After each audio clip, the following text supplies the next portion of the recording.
Jadi tanpa disadari kita udah dilatih untuk selalu melakukan hal-hal yang eh, tidak benar tanpa disadari. Kenapa? Yang the best itu nomor satu cuma satu orang, Pak. Gitu. Kalau Bapak lihat teori piramida, segitiga piramida, Iya, ya, mengerucut ke atas. seolah-olah hidup ini seleksi alam. Hmm. Ini teorinya mereka. Supaya apa? Supaya terjadi kompetisi. Bahwa hidup ini adalah apa namanya? Seleksi alam. Iya. Ya, puji Tuhan. Haleluya. Nah, sekarang Pak Dharma, ini pertanyaan Pak yang muncul dengan situasi dan kondisi yang terjadi sekarang ini. Karena hampir semua aspek kehidupan kita ini di seluruh dunia, berbagai bangsa Pak, itu kolaps Pak. Politik, ekonomi, sosial budaya, bahkan agama. Lumpuh Pak, luar biasa loh. Belum pernah dalam sejarah manusia, sepertinya ya, kalau sejauh yang saya tahu, dalam sejarah juga, dunia seperti sekarang ini, semuanya, ya itu yang saya pakai istilah, kolaps. Pekerjaan gak jalan, orang gak bekerja, ekonomi, waduh, saya gak bisa lagi gambarkan. Tapi pertanyaan yang muncul di sini, Pak Dharma menurut pandangan seorang Dharma Pongrekun, ini gejala apa menurut Anda Pak? Tanda-tanda apa ini? Karena saya mengamati Bapak juga 2 tahun terakhir ini juga banyak membahas hal-hal yang dalam dunia teologi Kristen itu Pak disebut eskatologis. Berbicara tentang situasi akhir zaman. Dan pemaparan Bapak itu, kalau orang gak kenal Bapak, orang pikir Bapak pendeta. Karena dari video-video Bapak itu, cara Bapak menerangkan itu, bahkan bukan seperti pendeta biasa Pak, pendeta karismatik Pak. Dengan berapi-api, penuh semangat untuk menyampaikan kebenaran firman Tuhan. Nah pada kesempatan ini, Pak Dharma jangan simpan sedikit pun apa yang Tuhan taruh di hati Anda Pak. Tolong dibagi supaya umat Tuhan diberkati, manusia dapat digembalakan dengan pengetahuan dan pengertian akan kebenaran yang memerdekakan. Kira-kira Pak, ini tanda-tanda apa ini situasi dunia sekarang ini?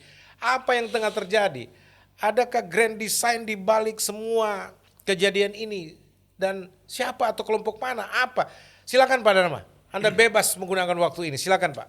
Baik, terima kasih Pak Pastor Joshua Tewu.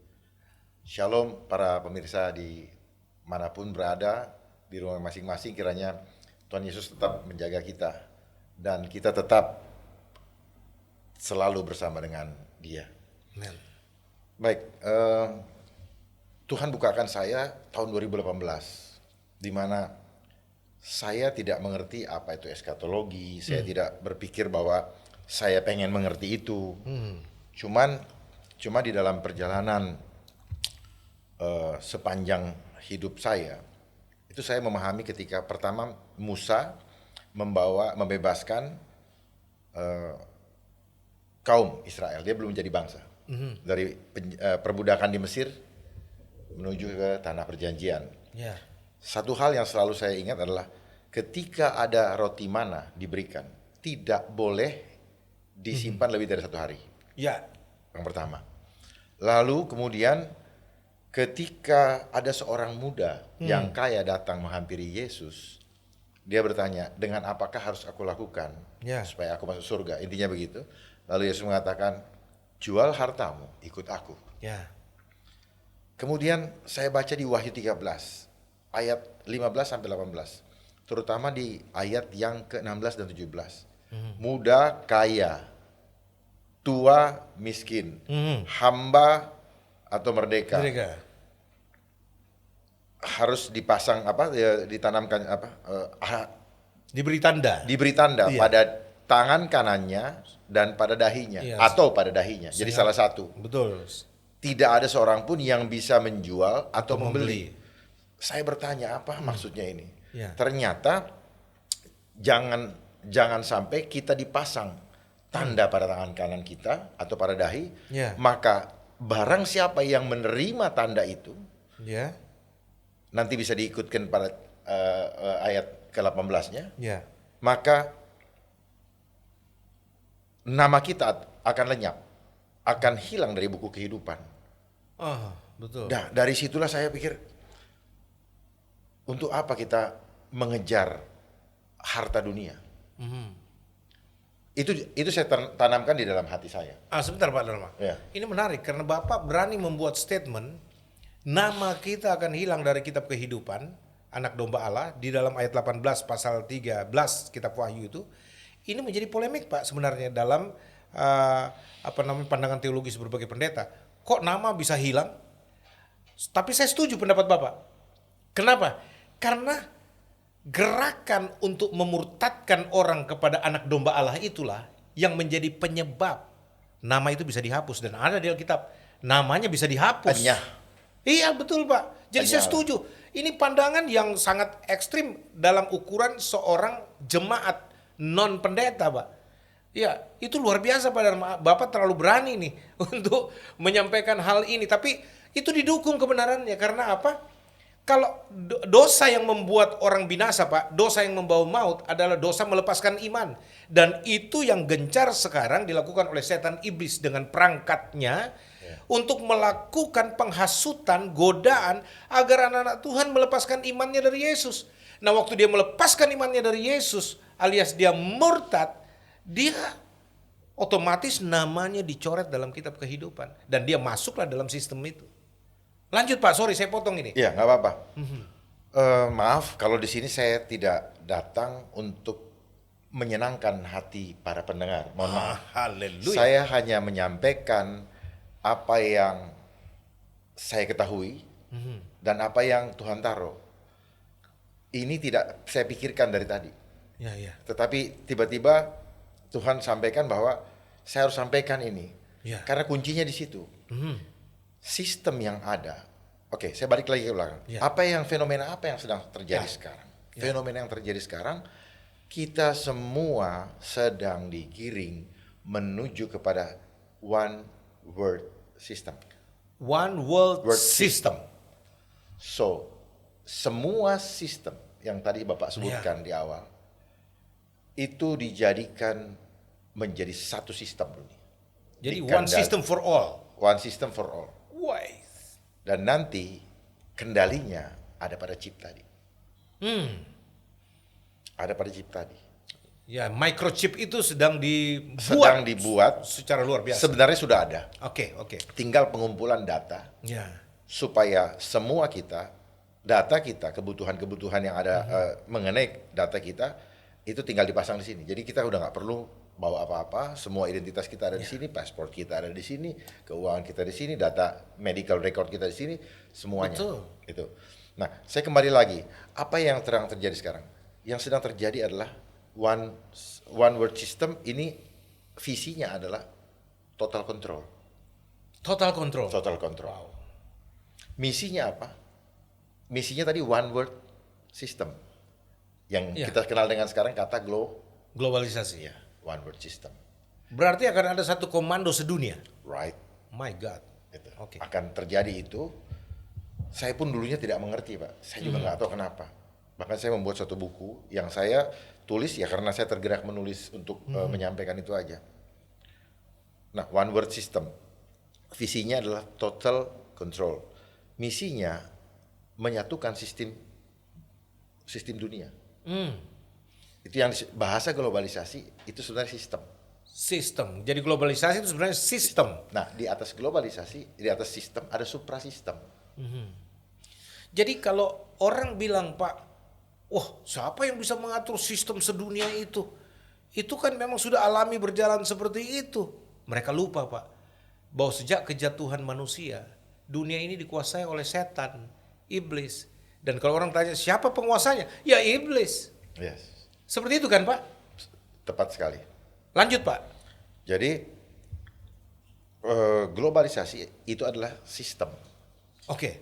Nah, di atas sistem ada suprasistem. Ada suprasistem. Ya. Mungkin saya ini ngarang-ngarang atau apa. Nggak apa-apa, Pak. Bebas saja, Pak. Ini saya. Iya. Bapak boleh cari di Google nggak akan ada. Nggak apa-apa, Pak. Ini perspektif, Pak. Namanya life engineering. Life engineering. Jadi kehidupan yang direkayasa. Wow. Jadi memang itu ada. Karena ini orang bilang sama ini itu Absolutely. itu semacam isu saja. Nah. Tapi kehidupan yang rekayasa kehidupan itu memang ada, Pak ya? Absolutely. Oke. Jadi kehidupan kita direkayasa. Bapak lihat sekarang ada revolusi industri. Sebenarnya itu manipulasi. Manipulasi dari apa? Revolusi kehidupan. Oke, ya betul. Nanti semua akan diganti dengan robot. Yang saya waspadai adalah banyaknya lapangan pekerjaan yang hilang. Dan Kalau memang banyak- sudah sementara. Kalau banyak itu terus akan muncul problem lagi gitu. Yang kita tidak kehendaki. Kenapa begitu? Karena kita menjadi persoalan karena kita selama ini sudah dididik untuk dengan berpikir bahwa kalau kita tidak bekerja, maka kita tidak bisa makan. Ya, Nah, itu didikan yang selama ini ada. Nah, begitu dibuat begitu, kelabakan kita. betul ya. Nah, kenapa didikan yang eksak tadi, hitungan matematika tadi ada pada pemikiran kita semua? Karena sejak dari kita kecil, sejak umur 7 tahun, kita sudah dilatih untuk berpikir dengan angka-angka. Bapak perhatikan nggak, kalau sistem edukasi di seluruh dunia Ya. sama. Elementary school, SD 6 tahun. High school dibagi dua, junior dengan senior high school 6 tahun. University dulu, kami dulu 6 tahun. Sekarang saja sudah pakai kredit, jadi sudah agak kesaru lah, Pak. Betul, betul. Nah, pertanyaan saya, dari mana ya? Siapa penemu? Siapa yang menentukan Iya, sistem itu. sistem itu? Lalu kenapa dia milih tahunnya 6 tahun? Tolong dijelaskan sama saya. Saya sendiri cari jawaban tidak ada. Iya Nah, juga ya. justru di situ Ah. dari awal cara menyeragamkan pola pikir kita. Kenapa korupsi terjadi? Karena orang dididik dari kecil, dari mulai kelas 1 untuk mengejar target bahwa setiap tahun kamu harus naik kelas. Targetnya naik kelas. Naik kelas. Jadi kalau tidak naik kelas, jatah kamu untuk dibully. Jatah kamu untuk kecewa. Sadar nggak kalau misalnya dia di bawah, dia kecewa, Pak. Akhirnya dia akan berpikir bagaimana saya paksakan harus naik kelas. Dia akan melakukan berbagai macam cara. Jadi tanpa disadari kita udah dilatih untuk selalu melakukan hal-hal yang tidak benar tanpa disadari. Kenapa? Yang the best itu nomor 1 cuma 1 orang, Pak. Gitu.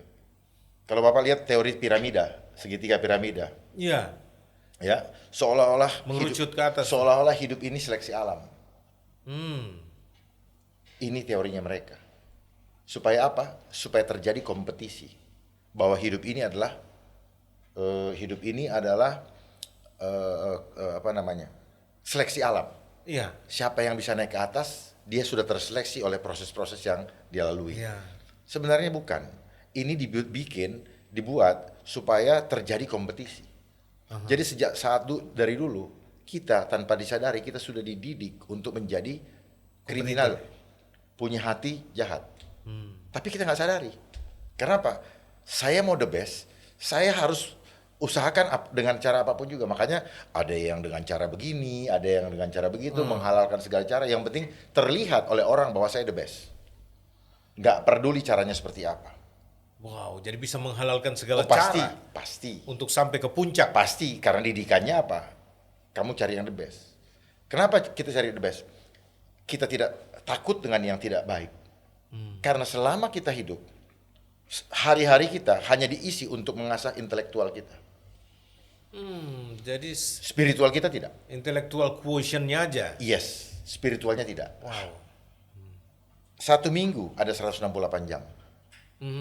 Berapa jam dulu kita pakai untuk memikirkan hal-hal spiritual atau tentang Tuhan atau ilahi kita? Saya dulu sebelum bertobat hampir tidak ada jam untuk Saya Tuhan.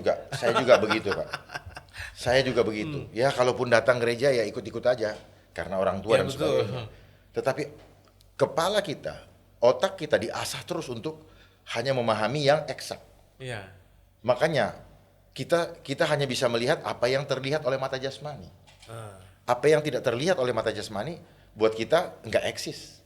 Padahal yang tidak kelihatan itu dahsyat powernya dibandingkan yang eksak. Yang tidak kelihatan justru dia yang eksis. Tuhan kita secara kasat mata tidak kelihatan, tapi dia eksis. Ini menarik karena ada orang kelihatan spiritual juga Pak, beragama kan. Tapi itu yang tadi dibilang barangkali spiritual tanpa kualitas. Karena kan kualitas itu ada orang kelihatan beragama tapi kosong, nggak ngerti agamanya. Karena Bapak tadi bilang kita terlatih sedemikian rupa bertahun-tahun 168 jam tiap minggu dan seterusnya hanya perkara-perkara duniawi material, tetapi untuk spiritual nggak ada. Kalau toh ada pergi ke gereja seminggu sekali 2 jam, itu pun kita kadang-kadang nggak ngerti apa yang dihotbahkan pendeta. Kita nggak paham kenapa kita jadi Kristen pun nggak paham, kualitasnya nggak ada. Nah itu termasuk semacam hasil dari sistem yang sudah mulai berjalan mengeksersis masyarakat dunia mengarah kepada kompetisi kehidupan yang tidak sehat. Sebenarnya bukan hasil, kita masuk dalam program. Kalau hasil, gini, masalahnya yang bikin program ini, dia sudah tahu dia ingin menghasilkan output yang seperti apa.